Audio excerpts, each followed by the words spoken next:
Hindi makapaniwala si Mari sa kanyang natuklasan, isa itong teknolohiya sa sinaunang sibilisasyon. Ang aparatong ito ay kumukonsumo ng tinta bilang panggatong, mas anay sa bahaging iyon, ngunit ang kahusayan na ito ay nakakabaliw. Ang pagkupas lang ng tinta ay sapat na upang panatilihing tumatakbo ang isang ruin golem sa lahat ng oras na ito. Ang kanilang teknolohiya ay talagang kamangha-mangha, walang ganang sumagot si Kay na kung ito ba ay parehas ng core ng nasa akin. Talaga bang napakahalaga nito? Masayang sumang-ayon si Mari. Kahit na ang mga sikat na Pioneer Core ay bihirang makahanap ng mga bagay na tulad nito sa mga guho marahil isang beses sa isang taon, sana ay naranasan ko ang panahong iyon ng aking sarili. Isang mundong puno ng nawawalang sinaunang teknolohiya. So ito ay mahalaga. Kung ito ay isang sinaunang relic, maaari nating ibenta ito ng malaki, hindi mo binibenta. Galit na sumagot si Mari na marami sa mga tao ay ignorante at sakit sa ulo, at agad niya itong pinaliwanag kay Kay. Sa tingin mo ang isang technician na tulad ko ay magtapon ng pagkakataong tulad nito para sa pera? Siyempre aalisin ko ito at pag-aaralan. Anyway, maaasahan mo ito. Ang mga ideya ay lumalabas sa aking ulo na parang baliw ngayon. Hindi ko gagawin ang perpektong kagamitan para lang sa iyo. Kaya kung ang tinta ay ipinakain dito, kung gayon, sa paghusga ni Kay sa kanyang kaibigan sa kung gaano siya kasaya, ang pagbabalik sa bagay na iyon ay ang tamang tawag. Tinawag ni Kay si Nero para maghadang umalis, at sinabi niya kay Mari na sila ay babalik sa susunod. Pinahinto ni Mari si Kay. Dahil may gusto siyang ipakita rito, takang nagtanong si Kay.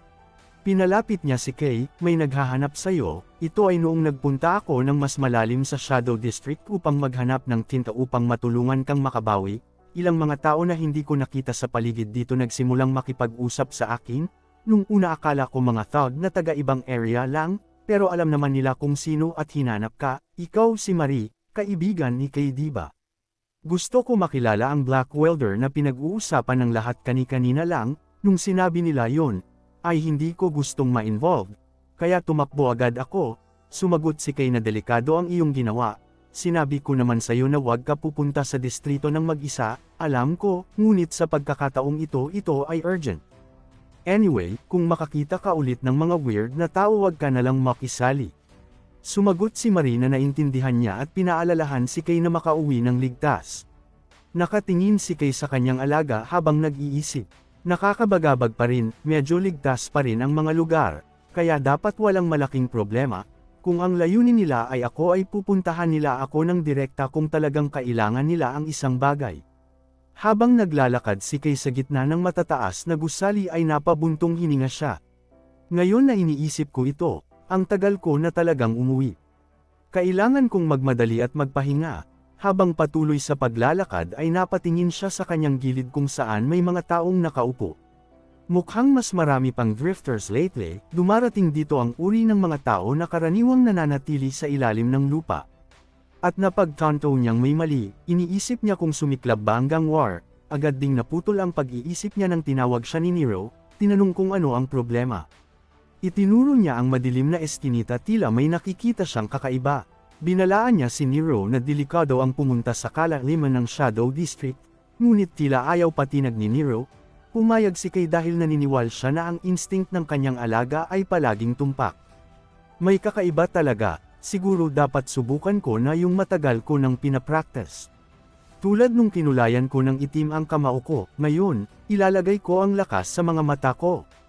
Ilang beses na kasing kusa nang nagbabago ang paningin ko, nakakakita ako ng mga bagay na hindi ko normally nakikita. Kung magaya ko yun, magiging kapaki-pakinabang ito lalo na sa pagtingin sa dilim. Sinubukan niyang paganahin ang inverted sight niya at nagulat siya na ito ay gumana. Sa paggamit niya ng inverted sight niya ay may nakita siyang figure na nababalot ng nakasisilaw na liwanag. Nagtaka siya kung ano ito, tinatanong niya sa kanyang sarili kung ano ba talaga ang nangyayari. At isang babae na nagliliwanag sa kanyang kulay ay nagtanong kung sino ang nandyan. Takang nakatayo si Kay habang unti-unting nawawala ang babae, tinawag niya itong maghintay. Siya kaya iyon, yung taong nagsabing gusto akong makilala. Kung siya nga, hindi ko siya pwedeng mawala dito.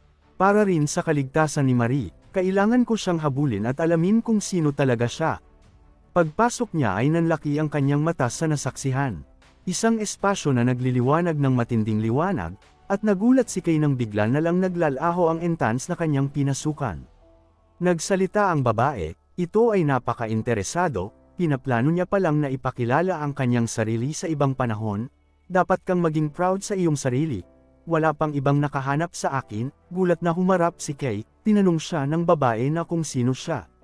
At binati niya ito ng maligayang pagkikita batang itim, at nagpakilala siya na siya si Celestia. Gulat at nanlalaki ang mata ni Kay sa babaeng kaharap niya. Ito ay nagliliwanag ng lahat ng uri ng kulay. Ang tanging taong kilala kong nagliliwanag ng ganyan ay siya lang. Ibig sabihin, siya ang kasalukuyang luminous. Ang mismong nasa tuktok ng Shining City ay naparito para makita ako. Bakit? Gaano na niya ako katagal binabantayan? Iyan ang liwanag, gusto ko yan, naririnig ko na naman ang boses na yon. Ako, lemunin mo ang liwanag na yan ngayon din. Nagtataka si Lord Luminous kung muli na naman siyang inaatake ng kadiliman. Sinabi sa akin ni Red ang tungkol dito, ngunit kapag nakikita ko ito ng aking sarili ay mas kaakit-akit na ikaw ay labis na natupok ng kadiliman, ngunit buhay pa rin. At hindi ka rin nagiging isa sa mga itim na kamay, ang itim na mangkukulam. Next, marahil mayroong ilang hindi kilalang koneksyon sa pagitan mo at sa kanya, gusto ng ilan sa pamunuan na tanggalin ka. Pero hindi ko, kung kaya mong manatili ng hindi lubusang nilalamon, may sapat na potensyal, at higit sa lahat, ang halaga ng iyong kakayahan ay napakataas. Upang protektahan ang lungsod na ito hindi namin kayang maging mapili sa aming mga pamamaraan, kung magagamit natin ang kapangyarihan ng itim, dumarating lamang ang malaking tagumpay kapag handa kang makipagsapalaran. Ibinagsak ni Lord Luminous ang kanyang tungkod at lumikha ito ng bug zone ng liwanag. Paglaon ay unti-untig naglalaho ang kadilimang bumabalot kay Kay, humawak siya sa kanyang muka nang may pagtataka na kung kaninong boses ang nagsisilita. Naging interesado si Lord Luminous at tinanong na kung anong uri ba daw ito ng boses, kung boses ba daw ito ng Black Witch. Sinagot naman siya ni Kay na ito ay hindi niya rin alam, lubha napaka-weirdo daw nito. Napatawa si Lord Luminous, hindi mo kailangan maging tensyon, narinig ko na ang lahat kay Red tungkol sa iyo, kaya gusto rin kitang makita, at magpasalamat. Nagtaka si Kay na kung ano ba daw ang tinutukoy ng kanyang kausap. May kinuha siya sa espasyo at inilabas ang orb na puno ng kulay, ang Stella Fragment. Maraming tao sa lungsod ang hindi nakakaalam na kung gaano ba kahalaga ang fragment na ito sa city. Ang pagbabalik ng mahalagang liwanag na ito ay higit pa sa sapat na dahilan upang magpasalamat. Ngunit hindi ko ito magagawa ng mag-isa, kasama ko ang aking mga kasamahan. Tama ka, sinasabi mong ito ay bunga ng buong pagsisikap ng pulang koponan. Alam ko iyon. Ngunit ang tunay na mahalaga ay, ikaw ang nagbukas ng belo ng itim na mangkukulam. Napagtanto mo ba kung gaano ito kahimala? Ni isa man sa mga luminous na kasama ko ay hindi ito nagawang buksan. Ang tanging nilalang na may kakayahang magbukas nito, ay ang mismong itim na mangkukulam. Ang mga pira-piraso ni Stella ay nakakalat sa buong itim na lupain, ngunit karamihan sa mga ito ay selyado sa loob ng belo ng itim na mangkukulam. Matagal na kaming nakikipaglaban sa mga itim na kamay upang maagaw ang mga ito.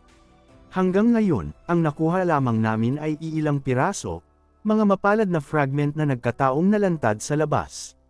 Sa tingin ko, naiintindihan ko na, pero bakit mo ba ipinapaliwanag ang lahat ng ito sa akin? Hindi ko man lang alam kung para saan ang mga fragment na iyon. Bakit sobrang binibigyang pansin ni na Chief Red, at pati ikaw, ang mga ito? Tama, dapat pala iyon muna ang ipinaliwanag ko. Pero sa halip na magsalita pa, mas malinaw kung makita mo mismo.